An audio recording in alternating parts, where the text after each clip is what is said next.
안녕하세요. 반갑습니다. 오늘은 힐링에 대해서 말씀을 한번 해보도록 하겠습니다. 성경에 보면 이와 같이 성령께서도 우리의 연약함을 도우신다. 우리가 무엇을 구해야 마땅할지 모르나 성령께서 하나님의 뜻을 따라 우리를 위하여 기도하신다라는 말이 있습니다.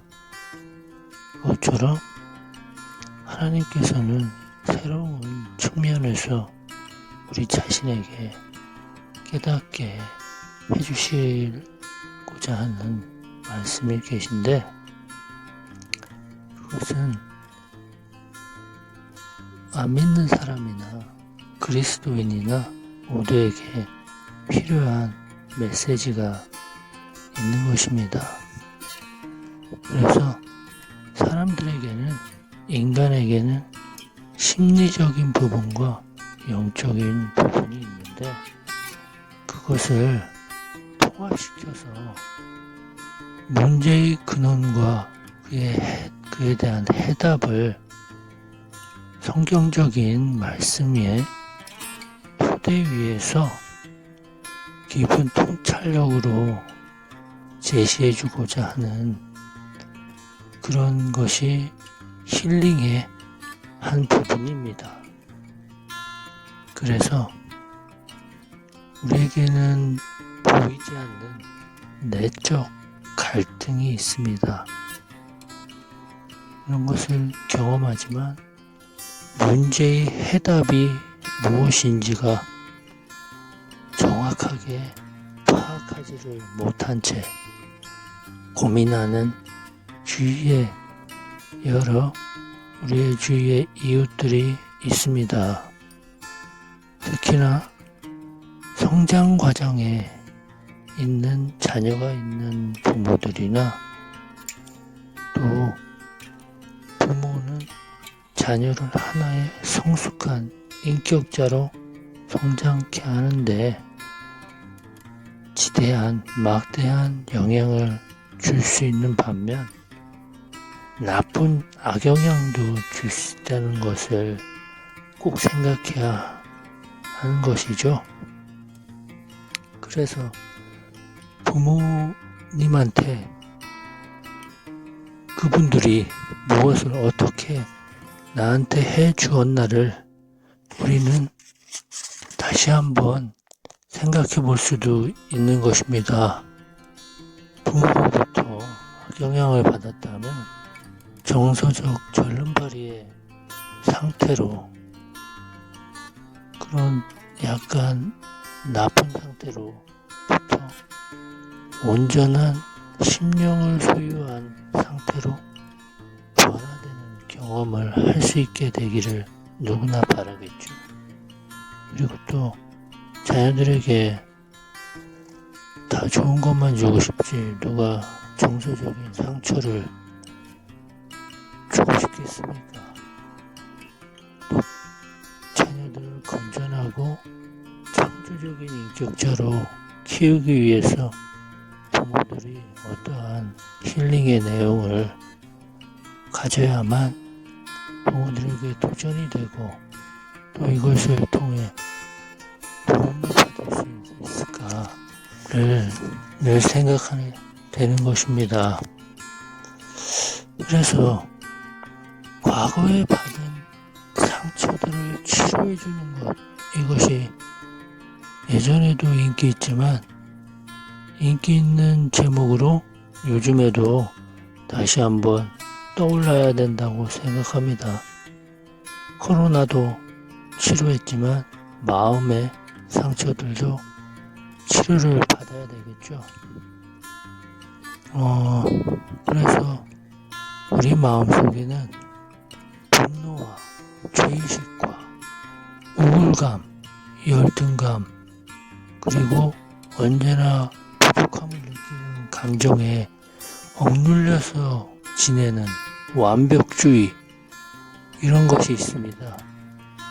근데 이런 것이 마음속에서 없어지지가 않고 남아있는 그런 감정적인 아픔의 핵심이 우리에게 이렇게 계속 상처를 남아서 우리의 내적 격동과 또 이 감정의 상처를 계속 안고 있는데 우리는 거기서부터 자유를 얻기를 원하고 있는 것이죠.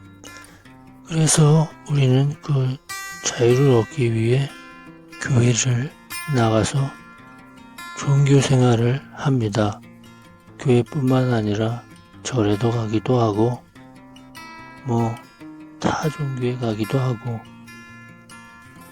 그렇지만 이런 정규적인 그런 그런 틀에 짜여져 있는 그런 정규적인 유니버설한 그런 교회나 종교 사역을 통해서 도움을 받지 못하고 있는 그런 무리의 사람이 있다는 것을 우리는 모르고 있습니다.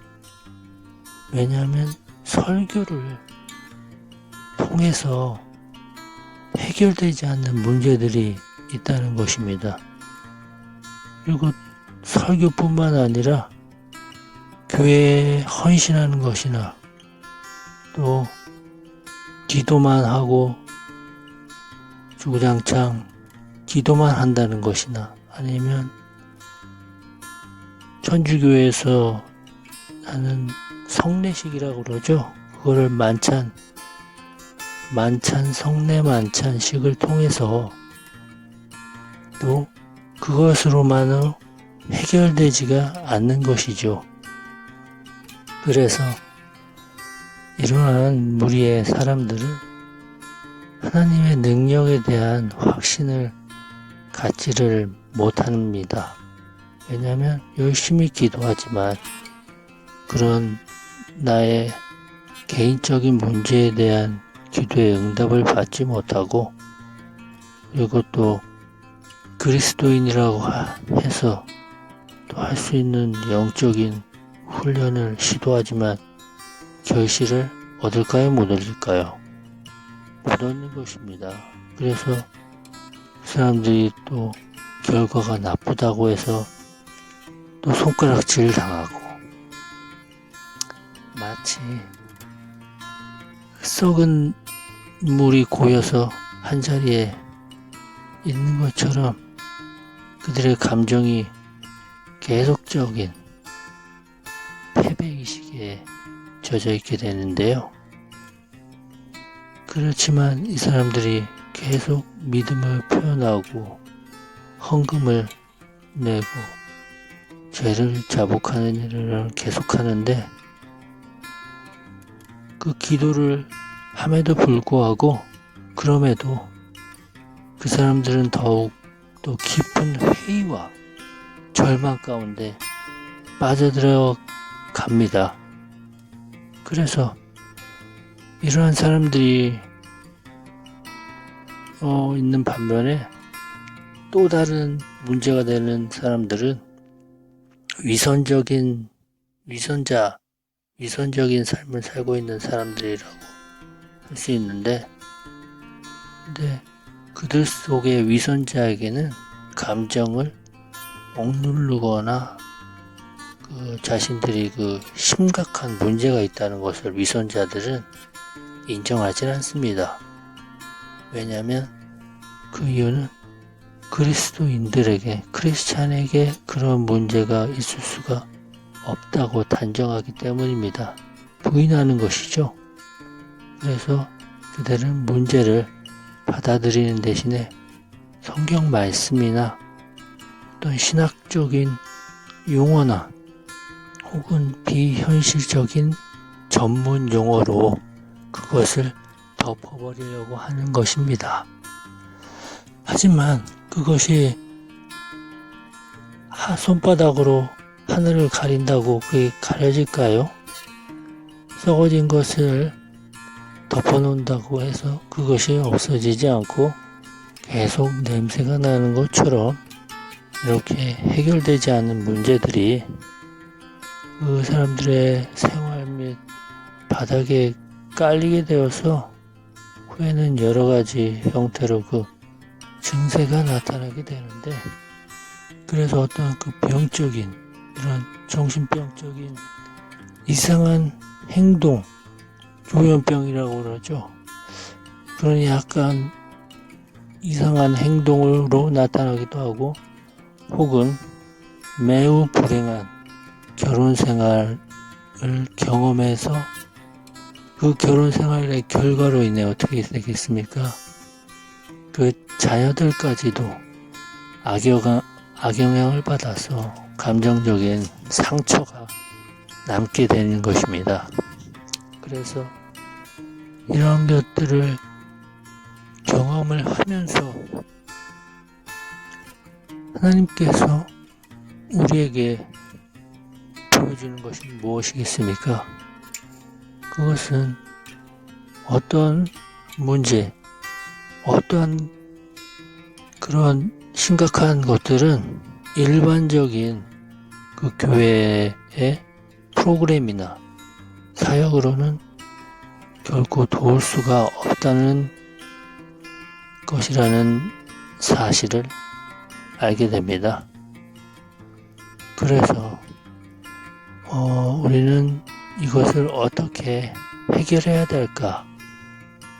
자녀들과 친구들과 또 이런 이웃들을 통해서 이런 상처를 싸매어주고 새로운 차원의 깊은 사랑의 체험을 어떻게 하면 할 수 있을까? 네? 어떻게 하면 이런 좋은 크리스찬의 사역뿐만 아니라 이런 사랑의 사역을 넓힐 수가 있을까? 정서적으로 상처를 입은 사람들과 그리고 또 과거에 받은 상처가 아물지 않은 사람들이 있는데, 이런 사람들에게는 특별한 관심과 기도와 그 어떤 특별한 어떤 사역이 필요합니다. 그래서 그런 것들을 알아보고자 하는 것입니다. 우리가 어떤 사람의 예를 들었을 때, 어떤 인물의 사건에 대한 내용을 들었을 때, 그 인물들을, 사건의 내용을 들었을 때, 그 사람들의 태도나 감정들이, 아이고, 이건 내가 옛날에, 내가 겪었던 상태나, 내가 사랑했던 사람들의 상태와 그런 환경과 비슷하다, 이렇게 느꼈던 적이 있었을 것입니다. 그래서 우리가 앞으로 알아볼 내용 중에도 정말로 이런 상황들이 실존하는 이것이 가상이 아니라 실제로 논픽션처럼 그런 사람처럼 느껴졌다면 그것은 당연한 것이죠.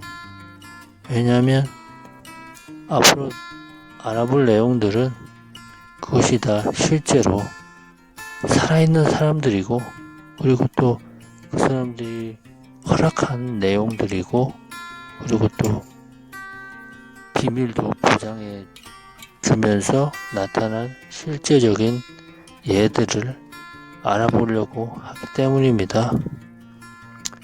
그래서 우리는 하나님께서 어떻게 상처난 감정들을 고치시는가를 이해하도록 도우기를 기도해야 됩니다.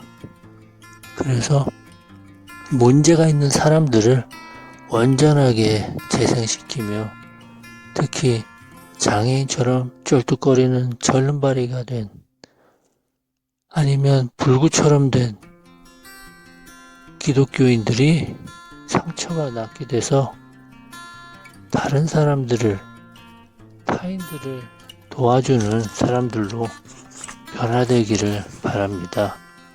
우리 성경에 보면 아까 얘기했듯이 성령께서도 우리의 연약함을 도우신다 라고 나와 있듯이, 우리는 성령님을 의지하면서 나아가면 잘 해결될 것입니다.